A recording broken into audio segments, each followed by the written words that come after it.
Good afternoon, everybody, and thank you for joining us for today's webcast, Bracing for the Tidal Wave of Data Privacy Compliance in America, brought to you by Netshurian and Lewis Rice. Let me introduce our speakers.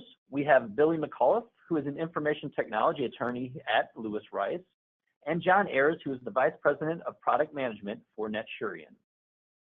John, I'm going to turn this over to you now. Hey, David, thanks a lot. So as David said, we're going to be talking, Billy and I are actually going to talk a lot about this tidal wave, what I like to call the tidal wave of privacy. As most of you know, there's been a lot of changes over the last few weeks, months, and every day we open up our browser, our newspaper, our phone, and we're hearing more and more around data privacy. But what is it? What are we trying to really articulate, and what are we really trying to solve? And over the next few slides, we'll kind of dive into this bracing for the tidal wave, or if we need to embrace it. So a few things I always like to talk about when we think about compliance in itself is what's really keeping people up at night around privacy. Just recently we heard about Google and the fact that when you click on your phone and do not allow, and you say do not allow, they still are tracking your overall proximity where you're at. So do we really know what's going on when it talks about the ever-growing landscape of cybersecurity issues and compliance? And the biggest thing we'll talk about is really what is compliance? What do I need to worry about? So when I think about waking up at night, do I even know what my vulnerabilities are? Better yet, what am I trying to protect? I mean, do we know what kind of data that we're trying to even address?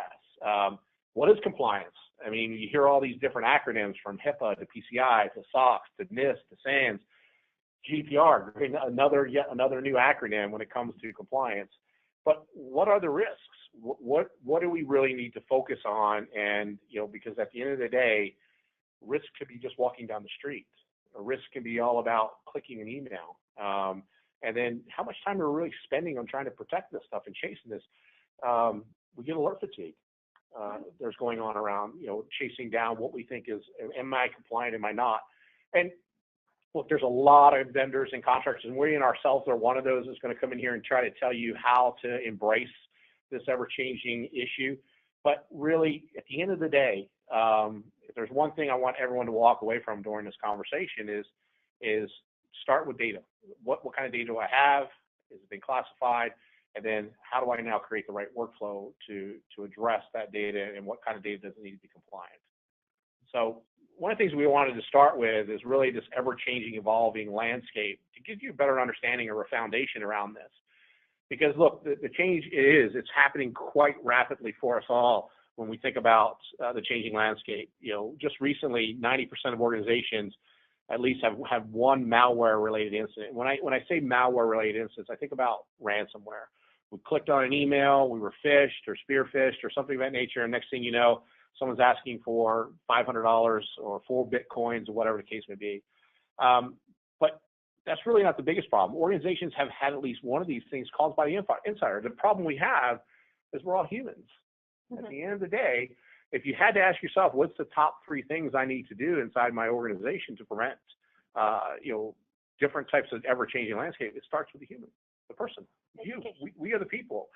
Help them educate what to look for when it thinks about that.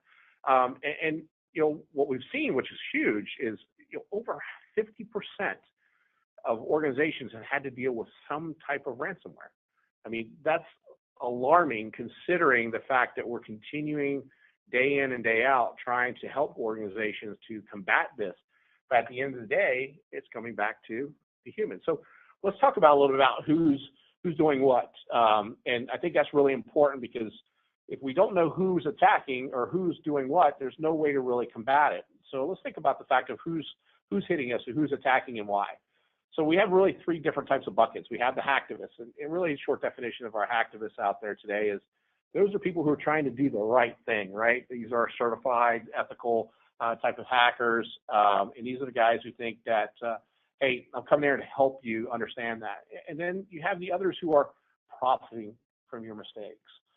We were just recently talking about the new form of credit card theft.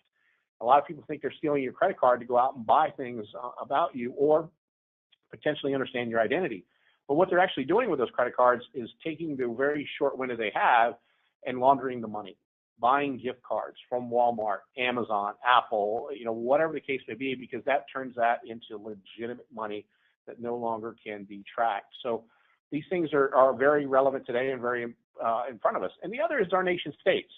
When we think about nation states, yes, we have to think about Russia. We think about China, Vietnam, North Korea. We think about all these guys. And there's a joke in the cybersecurity world that Russia thinks of us as their piggy bank, and China thinks of us as how to solve their aging infrastructure. It's around commerce. Case in point, China got to market with the Boeing device, a plane that was equal to Boeing, 2 years before Boeing got their plane out. And Boeing found out that they were hit and they were hacked. And that information was there. So look, you don't have to be big. You don't have to be famous. I mean, recently, just what happened to Cheddar. Cheddar, this home scratch, company who builds and sends you a nice meal when you get there. It doesn't matter how big, how small, you are all a target. Everyone is a target. And the philosophy that we always should all take is it's not if, but when. So let's talk about some of the breaches.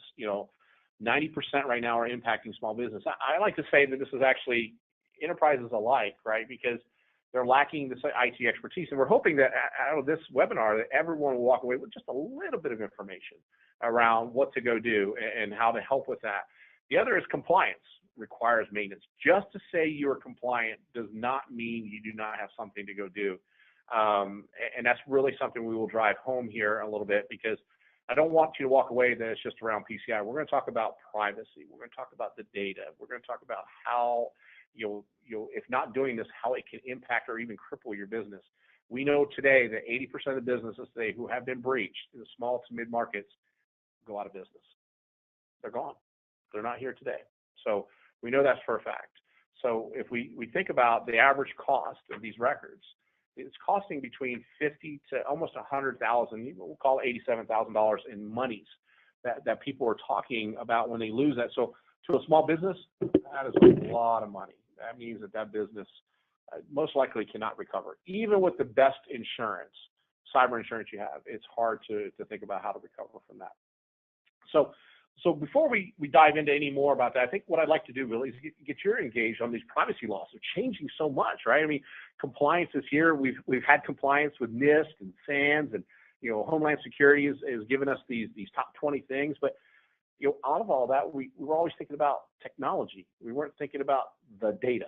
So, True. What's your thoughts on that? So, prior to 2018, we had a pretty static environment from the privacy side. We had a bunch of federal industry-specific laws. They fit into what I think of as three groups. One were the couple of proactive laws like HIPAA, where they required people to institute certain practices and certain protections to ensure that healthcare information was protected in a certain manner. And another example of that would be COPPA, right? The Children Online Protection and Privacy Act. And those have very strict rules on how you operate if you have that kind of data.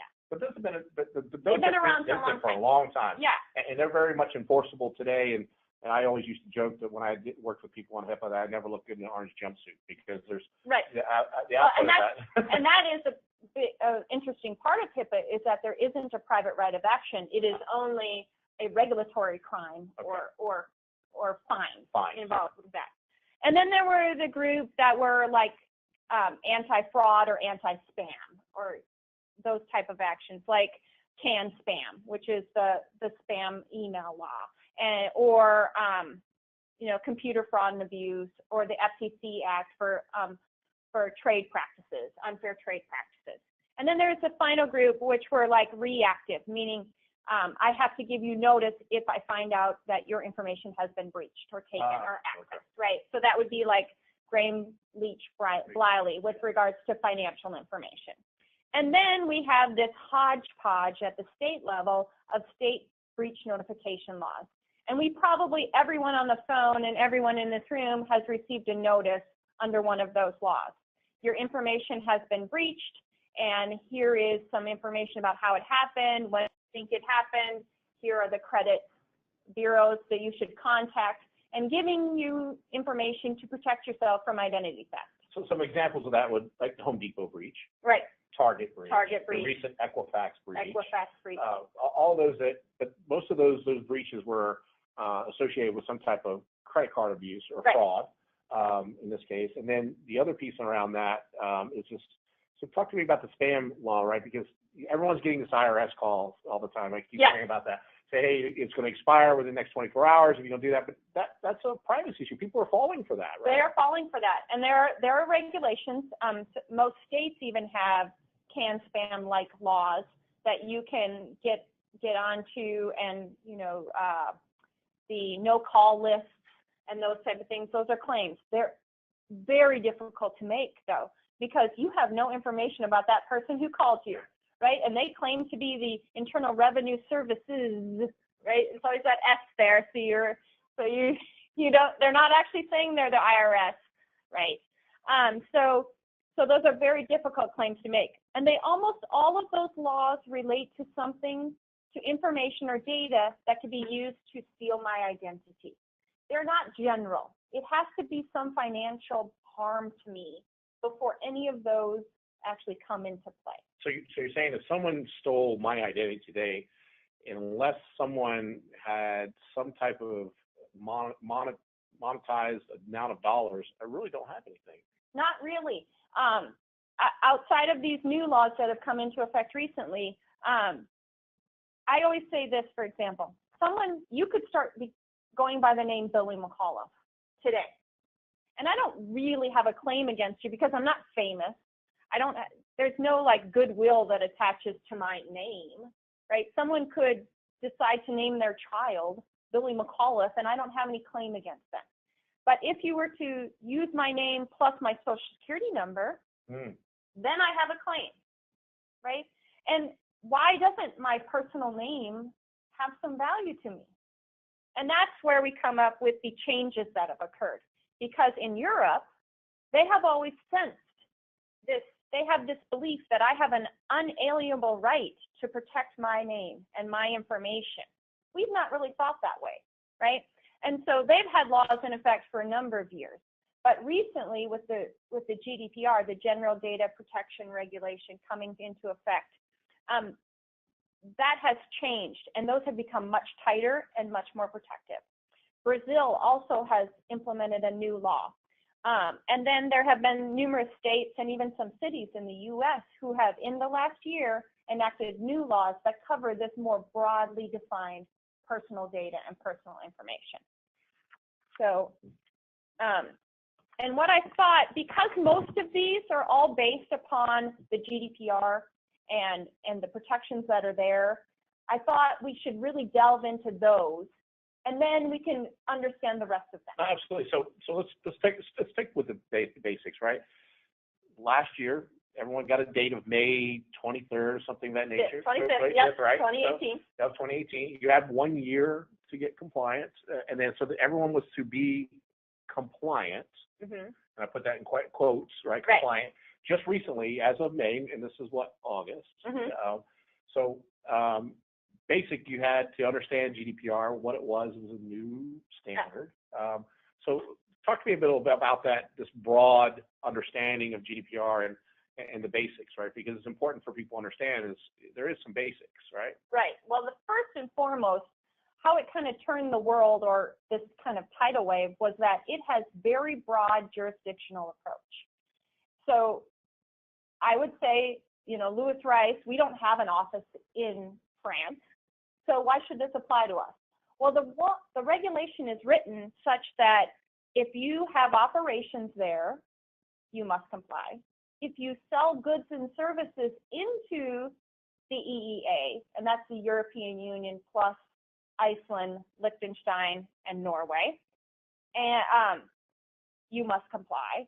And then this kind of amorphous element that says if you track the behavior of people who reside in the EEA, then you must comply. Well, track the behavior. What is that? Well, that's not exactly sure, but one of the examples is if you have the locator data, right? or you have a tracker on your website that follows people outside of your website, follows them to other websites, and that you track that. That clearly is tracking the behavior of persons that are in the EU. Interesting.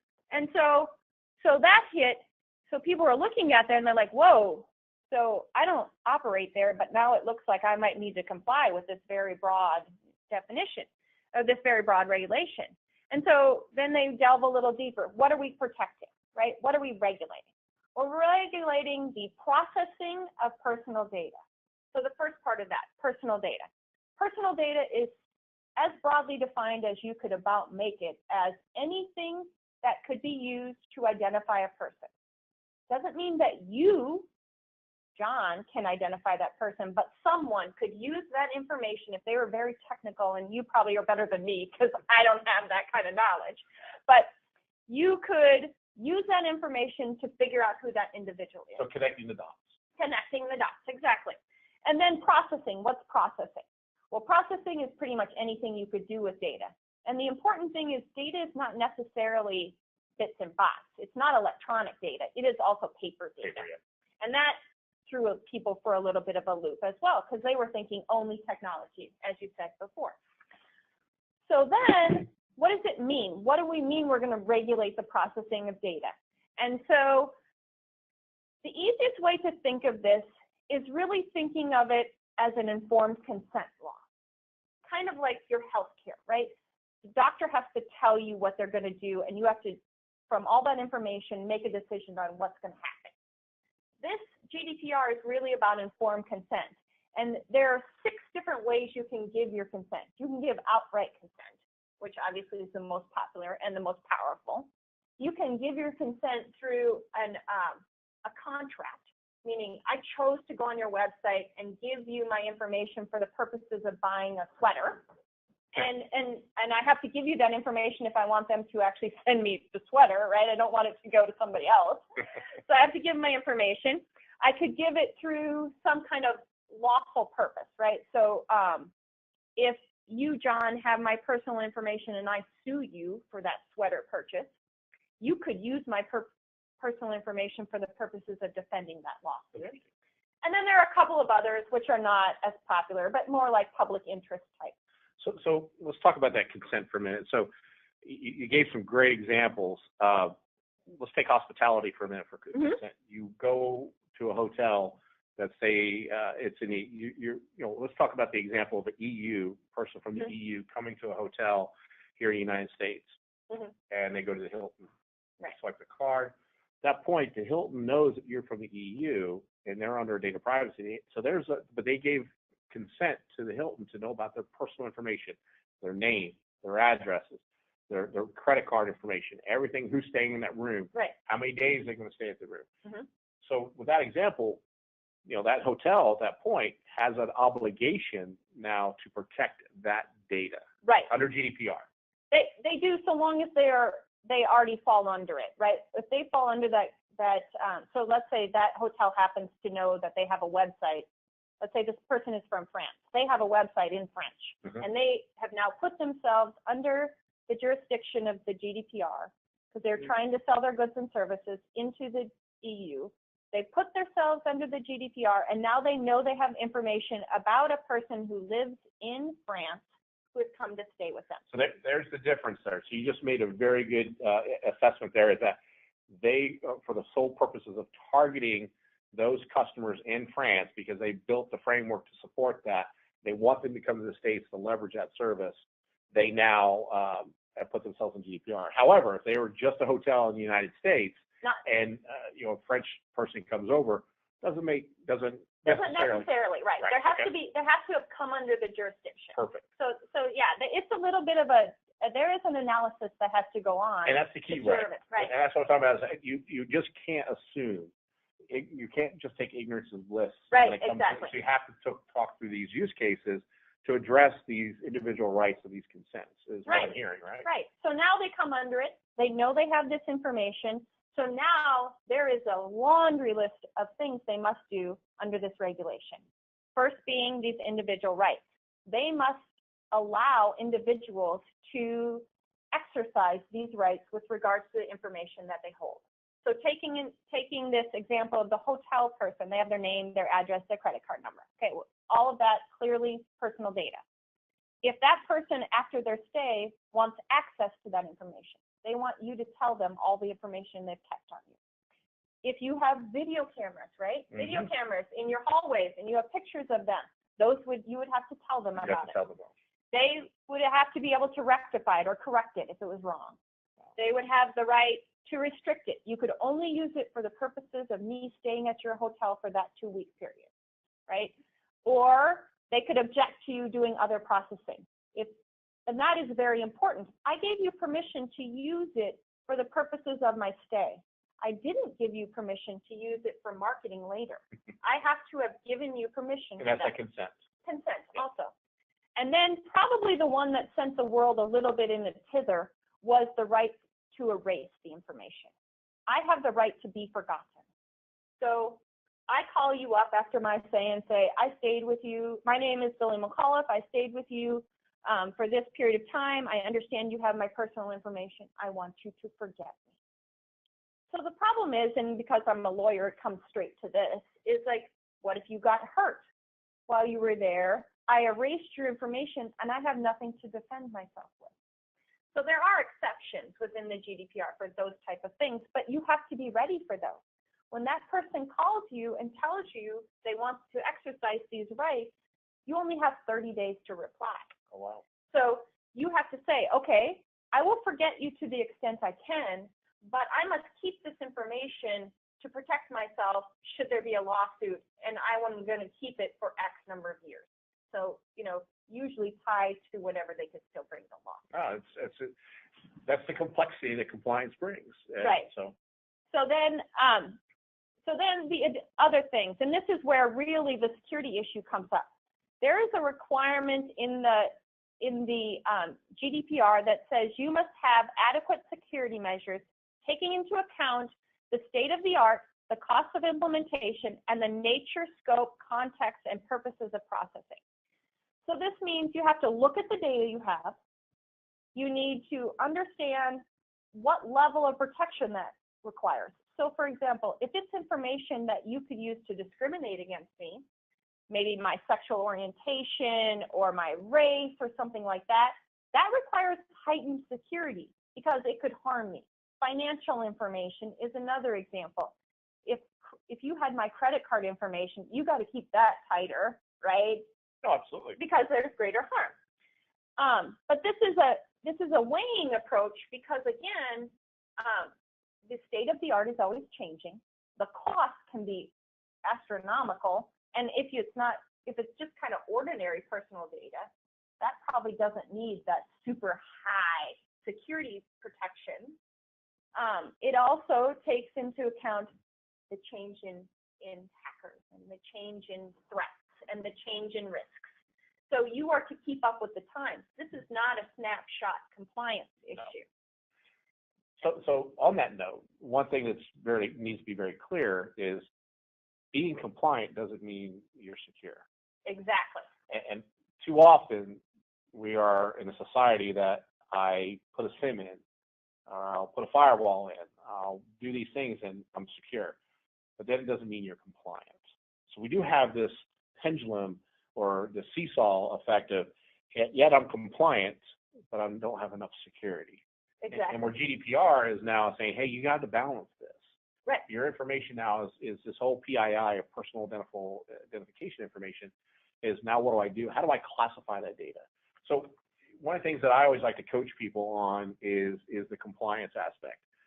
Is what is those challenges that they have, right? Because you talked a little bit about GDPR and the security, but too often we all agree that a lot of people think, well, I just got compliance, so I'm secure. Well, and we have the problem where people come to us and we can provide them all kinds of, form policies and procedures and all of that, but it's not built to their situation. Right. And so if they haven't looked at it holistically from both the security aspect and the privacy aspect and compliance and all the data they have and all of the data mapping, it's useless. You didn't reach either. You're not compliant nor secure. Well, and that's actually a very good point because that's the workflow. Right. Right? Because I think a lot of people are, taking this all in or encompassing approach that if I'm compliant with GDPR, it solves my PCI information because I've got the credit card information, I'm taking care of that. Or I've got GDPR and I've got personal PII information now. I'm solving for some other type of compliance requirement or NIST or something, which is really is not the case. It's all about assessing the data. What kind of data do you have? And once you assess the data, what is the framework? Because GDPR is just one thing. So a lot of people, I coach a lot of people start with NIST 853 or the SANS Top 20 as that foundational compliance. Can I meet those? And then if I'm doing credit card information, then I've got a piece like HIPAA. Great example. HIPAA and PCI are almost hand in hand. Why? Because hospitals and doctors' offices all take credit cards now. They want to get paid. They want to get paid, right? They want to get that money. So, but they also have this responsibility of maintaining protection of your healthcare information. They are hooked together. Now I have this dilemma of how do I protect both types of data? What kind of alerting system do I have in place that says if that data is, accessible, how do I know who's accessing it? When is it being accessed? So some good things here around some compliance challenges that Gartner put out, which I thought were phenomenal, right? Was that I guarantee, and I would agree with them so wholly, is that 50% of the customers, if companies out there in the world today, if not more, are probably not in compliance with GDPR today. And why do you think that is the case? I mean, you're in the law firm, and I can give you my perception, but I'd love to get yours. Of why do you that's a high number, knowing that it's had a year, if not a little bit longer, that hey, it's coming. Why? So I don't think a lot of people understand that jurisdictional approach. They think they're based wholly in the U.S. or only in North America, and they think, well, it doesn't apply to me. That's the EU. I don't go to France. All of that. I think the other side of it is that people have not taken the effort to realize what data they hold and how they're using it. That's the bingo. You just hit on the massive bingo that I think a lot of companies have not taken that exercise of what I call data classification. Is looking at your data and telling me what I have. Have I looked at the data and parsed that data? And then now how do I address that data? Too often we have too many people just kludging it together and say, I got to protect it. Well, no, that's not truly if you can segment your data, then you can protect your data. So that's the whole idea of that. So I think there's some plans here to really, and we'll talk a little bit about how to implement some of these security measures, because I think it's important, right? Yeah. Once you assess your data, now I know what I have. Now what do I do? Right. And I think it's eye-opening what people find once they actually start doing that mapping and figuring it out, because they don't realize, oh, we actually use that data in this system over here. Well, why? Well, because one time we wanted to, Now, one of the things that I you didn't say and you haven't touched on, I'm going to bring it up. It's breach notification. So breach notification is under the GDPR. You have 72 hours after becoming aware to give notice. That notice can depend on what was breached, who you have to give it to. It may just be a regulatory notice. But if it's in the U.S. and it also hits one of the state or federal notification laws, you must notify as soon as everybody and as soon as possible, right? And what needs to be included in your notice, who it has to go to, how you give that notice is different throughout all of these laws. And you probably can't use one notice to cover them all. So one of the things that we do in the cybersecurity world, we have what we call red and blue team exercises. So these are exercises that help people kind of go through the idea of a scenario.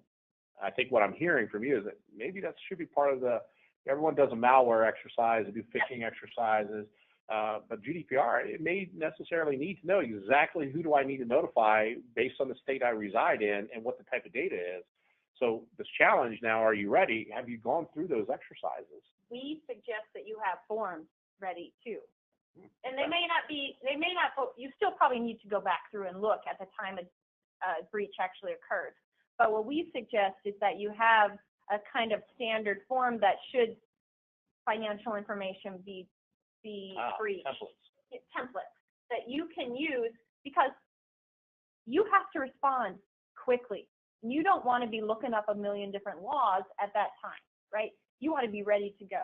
And using your example of, going through this exercise from time to time to know where it is, who has to be contacted, what needs to happen, how this notice has to be sent. Does it need to be sent certified mail? Do you have capabilities to send certified mail in 72 hours? Some people don't,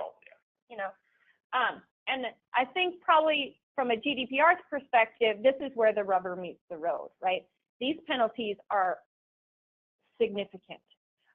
If you have a small breach, it's 100 million euro or 2% of annual revenue. And then larger breaches are 20 million euro, which is 23 million dollars, or 4% of annual revenue. And so these can occur. Well, there doesn't have to be a breach for this to occur. Like, there doesn't have to be an access of information. You cannot have complied and face these kind of fines. That's interesting. So even if you weren't breached and you were audited, if you're a financial firm or hospitality firm that has global reach, getting back to the example, you're targeting France, things of that nature, and you're audited and you fail to pass the audit, these fines, you're subject to these same You could penalties. be, yeah. There has been the EU has come out and said they don't want to bring down small firms right now. They're letting it flow a little bit, and they're going after larger firms. But that doesn't mean they're not going to do it in the future, right? They're saying, we understand this takes a lot of work to comply, and we're going to let you kind of float for a little while. But eventually, they're going to come down. But you said a word there, float. I think what people need to understand in that floating means you have to have a plan. You have to have a plan. You need to have an approach. And if you don't have that, you're not going to float anymore. You're right. going to sink. You're going to sink. Thumbing your nose at the regulators, right. Never a good plan. That's right. And the really important thing is that there's a private right of action. This is the big difference between HIPAA. HIPAA doesn't have a private right of action. So individuals cannot sue people for them not complying. It has to be a regulatory action. Now, there are some pretty nasty fines that under HIPAA, but this law has a private right of action. And on the day it became effective, one gentleman made $8 billion in claims against Google and Facebook. And those are currently going through the EU courts. So you don't have to wait for the government to come after you. Individuals can determine that their personal information is at risk, and they could bring a private right of action. And so that's pretty scary. Yeah. Because, there are some lawyers that might, use that to their advantage. Nice. So let's talk a little bit about some of these laws. You talked about the EU and things of that nature. California just really, I think was the groundbreaking here in the United States to adopt, I guess you could call it GDPR light or whatever. But they were really the ones who kind of set the stage for others. Colorado just recently, and I know about Vermont. That's a big one. And I've heard state of Ohio is on the Louisiana. Even Florida I didn't know. There's a lot of discussions in Florida, and the reason for Florida is because of the aging people who live there. They're coming down, constantly. How do I protect that data as they come in and go and leave, right? So tell me a little bit about what the difference is between some of these laws, or to maybe a better way, similarities. So all of them have this broad personal information definition for the most part, and so we are going past just the hitting me financially. This is moving toward this idea that I have a right to protect my individual information, even if it doesn't have a personal harm to me, a personal financial harm to me. And so, but California went even further, and they have, if it identifies a person or a household. So, for example, my water bill that comes to my home and isn't personal to me could be considered personal information under this law. And so what does that really tell you about me? That I take long showers and I water my lawn a lot? I mean, I don't really get that, but that could be protected here. And so they call this GDPR light because it has the individual rights protections that we talked about. It has the idea that you can't sell my personal information unless I consent to it or opt out, or I can have an explicit opt-out. What it doesn't really have is the back-end side. It doesn't have the requirements that I have agreements with all of my third-party providers that they also protect it. And so people have called it GDPR light. The problem is that I still, as the collector or controller of that data, have the obligation that all of the people I give it to, so my email provider or my data center or all of these other people where I give this information to, I still am responsible for their compliance. So why, if the regulation doesn't require I have an agreement with them, I have to have an agreement with them because I have to be able to ensure that they're adequately protecting my consumers' information. So you bring that, and let's bring that home a little bit, because you said adequately protecting. The one thing I have noticed in all of these here in the United States is the one thing they keep calling out. It's requiring companies to implement a security program. Yes. So that means that no longer can that ignorance be bliss around security, is that I have to address, if I have any type of data that I would consider to be PII or personal identifiable information, I have to have something in play. Vermont, Colorado, California, if I don't have that program, or even better yet, not only having it is one thing, but maintaining it is another. Right. So that's something I see as a common theme that most people don't think about. That this waterfall of GDPR is now setting the stage that no longer can we say, oh, that's your data, I just sent you a letter, it's okay. Yeah. You know, I'm gonna give you LifeLock for a year. Yeah. No, it's not, doesn't work that way anymore. It's not that easy. There's no easy button anymore. Right. Colorado is really, there are others. Graham Leach Filey has requirements on security, but this just general data, general personal data. Colorado is really the first to come into effect. Chicago has an ordinance about having the requirements, adequate security measures, implement and maintain. Implement and maintain is on the ballot initiative in San Francisco. Louisiana's new law has a requirement that you implement and maintain reasonable security measures. And so this is where it's going, right? And so then the question is, how do you comply with a million different laws, right? So I go back to that when I think about, when you just made that comment, I think about people, process, and technology, right? So when we think about networks today, and it's all about the safety and maintaining, right? I think you have to understand, the first thing is your users, and then the second thing is understand the data. Oh, yeah. Because if you don't understand the data, and you don't have an idea of your users and what they're doing with it, and how they're accessing it, and how they're maintaining it, how do you protect it? And then how do you maintain that? Right. And the other thing that I think we also often forget is that it doesn't need to be everywhere. That is very true. Well, we're an everyday environment, though. We're always on, right? I mean, don't we all have at least two type of personal devices, an iPhone, a watch, or laptop? I mean, it could go on, right? And they're all doing what? Accessing the internet. Right. Well, and we spoke about this before the webinar started, in that I as an online shopper, right, want it easy. I want to be able to easily buy the sweater from you, from the Gap, and be able to click, and then it's shipped to my house. But at the same time, I want to make sure my information's not out in the atmosphere with every hacker and everyone to use it. I also don't want to, but I don't want to have to do a lot of work on that. And so that's why it's really falling upon businesses and other people to make it easy to use, but yet protect it. But you assume that by doing business, you're a consumer. You're buying that, just like everybody does. So businesses have, what you just basically said is, you have an obligation. These new GDPR and these new state laws and city laws are saying, no longer do you have an obligation. You must now do something and maintain it. And if you don't, I'm coming after you. So what I think the next slide, and the things that we're going to talk about here is where do I focus? I mean, because we talk a little bit about that. How do I do it? And really is how to defend it first. I think the biggest part is that starting point of how do you defend this information? Because not only are we defending the outside attackers, which I think a lot of people are really focused on, is the bad guy in a hoodie. And I have a friend of mine that really, he hates that. It's very stereotyped. And because bad guys are bad guys, right? No matter what, whether they're wearing a hoodie or a baseball cap. But the other problem that people forget about, or a suit, absolutely, or a suit, is the insider, is the people who are doing what they think is the right thing, and they are now the target. So they become that initial compromise because the bad guys have figured that out with phishing and things of that nature, that the insider is actually easier target than it is to try to break in through the front door.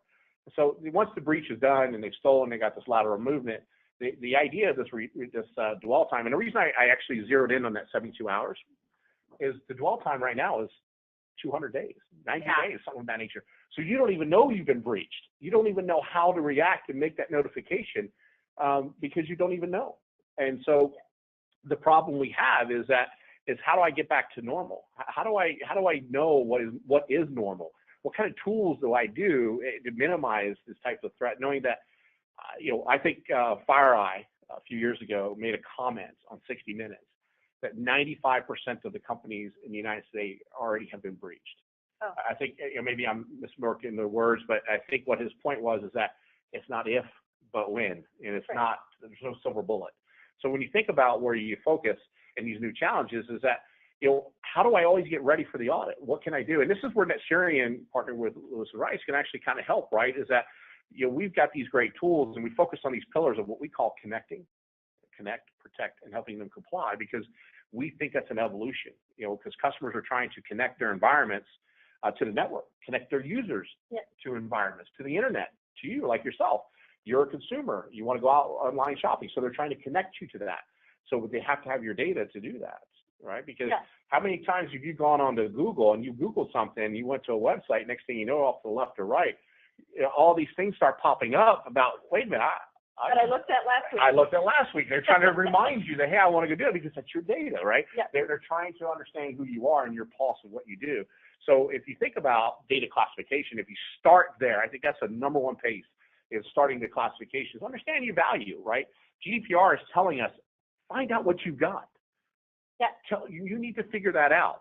You need to look at these legal documents, the card holder, the news feeds, all these things that are what we consider to be data, and are they compliant? Do you have the right classification? Do you have the right thing? And then evaluate the applications you're using to administer that data, right? Points of sale system. How often do we go up and we give someone our credit card and they walk off to the back room because we assume they're swiping your credit card? Right. If you go to the EU, what do? They bring you the card processor. They never leave. So we are trying to change this mindset here around these different types of understanding the data controls, the controls here of how people are assessing or accessing your personal data. And on our side, we would be looking at those legal agreements you have with all of them. With all those vendors, absolutely. To ensure that we are flowing down the obligations we have to all of those people. So it can be happening at the same time. No, absolutely. But it's all about controlling, right? Yeah. And then the other piece here is that's important is audit your architecture. Too often we have never done that. Too many companies have just set it and forget it. And we do. I have to say that we have too often companies have just put things in place because of the mindset prior to GDPR, because they didn't have a need or requirement to address that, right? So. And then going forward under GDPR, they have privacy by design and privacy by default. So you must design your systems to have the privacy protections in place, and they must be default provisions. So you don't have to turn them on. They must be there. That is, you don't have to have it today, but if you implement new systems, they must have these two things. For tomorrow. Right. Nice. So with that said, it means what I'm hearing is you need to understand the threats. Yeah. You need to understand who's coming after you. Because remember, we talked about early in the presentation, it's who is it? Who's hacking? Who's doing it? Who's bad? And what are they looking for? And you don't have to be big to be famous, right? And that's the point here, is that your threats can come from all different angles, right? And the one thing that we all have to learn and understand is targeting. Bad guys are bad guys. They're going to recon. They're going to figure out, are you a target? The harder you make it, the less interested they get. So let's take your home as an example, right? If you've got motion detection lights at the middle of the night, that's a deterrent because someone may see you. But if you leave your front door open, in the middle of the day and there's a lot of traffic, you know what? You became a very easy target because I don't have to worry about kicking in the door. So you opened it and you gave it to me. And so, but that's the nature of this business that we live in, is that the bad guys are trying to do this. And so this is accepting this new norm, right? It's not if, but when. And if you can start putting these pieces together. And, you know, as we think about accepting the new norm, the idea here is now is collaboration. Like today, we're collaborating. Yeah. I think what I would coach everyone is that you need to collaborate more with your service providers or MSPs like ourselves, or with peers like yourselves, because we all don't know it all. And we don't. And it's great to be able to collaborate with organizations because while it is expensive, it can be, it's sometimes it's cheaper than the results of that. So tell me a little bit about collaboration. Do you guys have an opportunity for people to reach out and talk about GDPR and things of that nature from a compliance standpoint? Of course.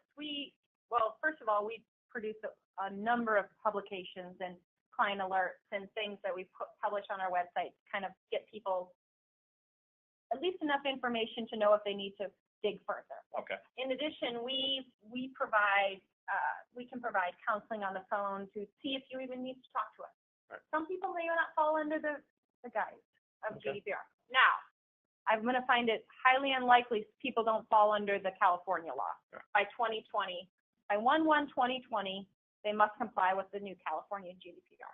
And that is if you have $25 million in sales worldwide and you do business in California. Which is going to be most. And that's most where all of our, as you said, most of our technology is done out of California, isn't it? Right. So they're going to be there. So like us, NetSurian has the same approach, right? We've got a lot of information on our website. We have a lot of people who can help evangelize and talk to them about compliance. Right. And the process around getting compliant and the technology to support that. And one of those things I always like to talk about is let's not fear the hacker any longer, right? Let's fear the hacker, not the auditor, because I think what we're trying to say here is that from collaboration with your peers, people too often don't want to talk to an auditor because they fear what the auditor is going to tell them. Embrace it, because the hacker is already probably there. They've already probably stolen something, and it's just a matter of time before they divulge that they've got it.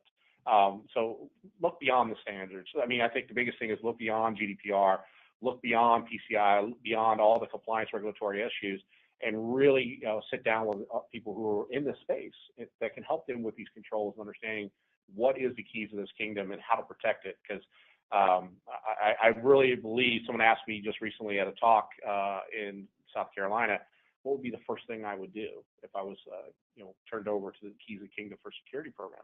I would assess my environment. I'd find out what's on my network, what's on my wire, who's connected to my network, and then look at my data. Because I have to know who's connected to understand what type of data they may have. So establish, it's an important piece. And I think there's one other thing that you didn't touch on, and I'm going to ask you, is this thing they called a breach officer that GDPR talks about. That is something that I think, is it a recommendation or is it a requirement? It is required for certain, and then others can choose to. It is basically a person who has to have enough technology knowledge to actually make decisions. But it's the person who is basically in charge of compliance at that company. But that's not a CISO. But No. This is compliance. This is a privacy. It's Data protection officer. There you go. Not privacy protection, but data protection. Data protection. Right. So CISO is information. Right. And this is data Right. protection. It's kind of combining both the security side and the compliance side, and trying to have someone be the overarching person in charge. Nice. That was a whole cottage industry in the last year before May 25th, 2018, because all these companies in Europe were trying to hire data protection officers.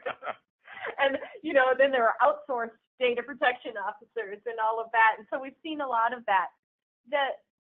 It's a little bit, so I think of it, and it kind of goes back to your comment about learning from your peers, right? This role is not exactly clear. I mean, the data protection officer must give the notifications if there's a breach. The data protection officer is the person through which the audits occur. Those things are clear. But you can learn from your peers as to what that actually and, need. and expectations as well. Right, Yeah. exactly. And so we are learning a lot now about how these people are really operating in these companies because no one really knew it. Yeah, no one knew. Yeah, no, I agree. It's a changing environment. So we're going to wrap this up and then kind of give some summaries so we can open up for some Q&A. So, and hopefully you would agree with some of these. I think the threat, one of the things we talked about is the threat landscape. It is changing. It is rapidly moving. It is a fast train, and this is the new norm, right? We're here. It's only going to get worse. If not worse, it'll get harder. Your data is your asset. If you do not think that, then you're doing a disservice to your own consumer. And then establishing a hearing governance framework. It doesn't necessarily have to be GDPR. There has to, embrace NIST, embrace SANS, embrace something that allows you to take that stepping stone to these other types of compliances. That's exactly what I was going to say. Yeah. Do it today because eventually it's going to come to you. It's going to come to you, yeah. And the other is evaluations, risk assessments. And this is where NetSurian can really come in and help. One of the things that we do very well is our event tracker product set. We have the Symphonic Essentials and Enterprise really can come in and assess, with our sensors and things on devices with as simple as 1, 2, 3 with less than 10 minutes. Believe it or not, we can actually deploy a sensor on someone's computer and gather information around that and look at potential threats that quickly. And then, one of the other things is, I really truly believe this, is determine your core competencies and focus on those. Too often people think, I'll do it in-house, closed off. I don't need help. That goes back to collaboration. And if they focus on what they do well and they bring in peers and partners to help with others, it's a much easier support model. And then, sharing, right? Partnerships are essential. You cannot do these things in silos because if you think so, you will fail. And then lastly, I really believe this is controls. We really believe this approach of people, process, and technology. Understand your people, educate your people, put the right processes in place around supporting your people, and then maintaining the right technology, because as your business evolves, the technology must evolve with it. And as the threats evolve. Because the threats evolve, absolutely. Yeah. Bravo, I love that. So, I think we're just going to jump to the Q&A. And I don't know, did you want to add anything to the summary? No, I think that's good. Did I miss anything? I think that's good. Let's go to the summary aspect of this, and actually the Q&A, and just kind of open up. We got a couple minutes for question and answering. So, David, I'm going to turn this back to you. Great. Thanks so much to both of you. That was very informative. So just a couple of questions have come in. Another comment, compliance does not equal security. However, privacy requires security. So if GDPR is about privacy compliance, does it require good data security? It has the requirement, and that's when we were taking that quote about taking into consideration the risks, the scope, the data that you hold. It requires that you have adequate protections based upon those, and controls based upon those criteria. So you require good data security based upon the data that you're securing with that approach, right? So again, it needs to be weighed against if it's financial or something that requires heightened security, heightened protection. You need to have that level of good. Yeah, and I think I'll echo that. It's about best practices. Look, a lot of people have deployed the right controls to protect data. Don't reinvent the wheel. Collaborate. Understand, does that fit? And then evolve that to my environment. And that's the important piece, is that's if we're not sharing. Look, the one thing that the bad guys do day in and day out very well is they collaborate. I had a conversation with Condoleezza Rice a few years back at McAfee when she was speaking for McAfee. And the one thing she told me, and I took away from that, is that the one thing we don't do well is we don't share. Bad guys share, and that's what makes them more agile than we are. Yeah. So get with your peers. People love to mentor, chat, talk. We do. We'll help.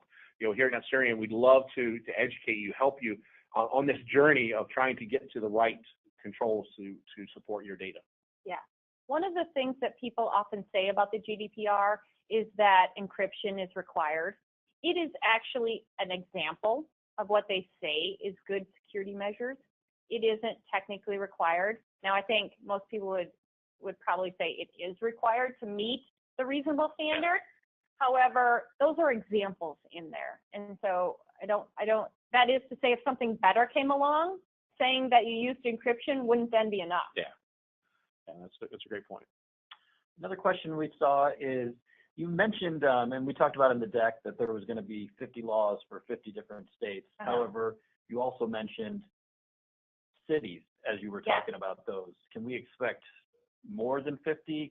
What are we looking at here? Yeah, I think the reality is, let me step back.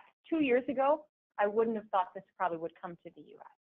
Then the Facebook, Cambridge Analytics, the Equifax, it started to kind of snowball, and people really started to feel like they were being put upon, and their data was just out there and for anyone to take, and we were having to get new credit cards every couple of weeks, right?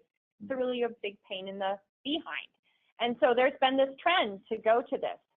The unfortunate thing is that the federal government has not acted, and so the states and some cities have started to act. And so unless and until we have federal preemption, meaning a federal law that takes over and actually mandates it across the country, which I don't know if it's going to happen, we could conceivably have a bunch. I don't know how many. Could be all 50. Could be all 50 plus all the major cities. Could be 25 of the states and 25 different cities. I don't know. But the trend is for there to become more and more, and for them to be very, very similar, but not quite exactly the same. And for a lawyer, that creates ambiguity. And as one of my mentors when I started out said, ambiguity buys lawsuits, and lawsuits are expensive.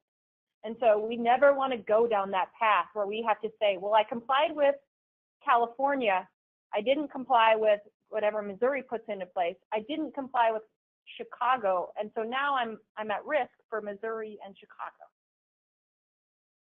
Well, like New York. New York actually has new regulation, and most companies have to apply for that new regulation. Yeah. So before you can do business in New York. Right. So. It's coming in all different shapes and sizes, and so being vigilant is and staying aware and staying in contact with your service providers and your consultants. That's how you stay ahead of it. Excellent. Well, thank you both very much. That's all the time we actually have for today. Very informative. Once again, thank you, everybody. Thank you to Billy, and thank you to John, and have a great day. Billy, thanks. Thank you. It was great.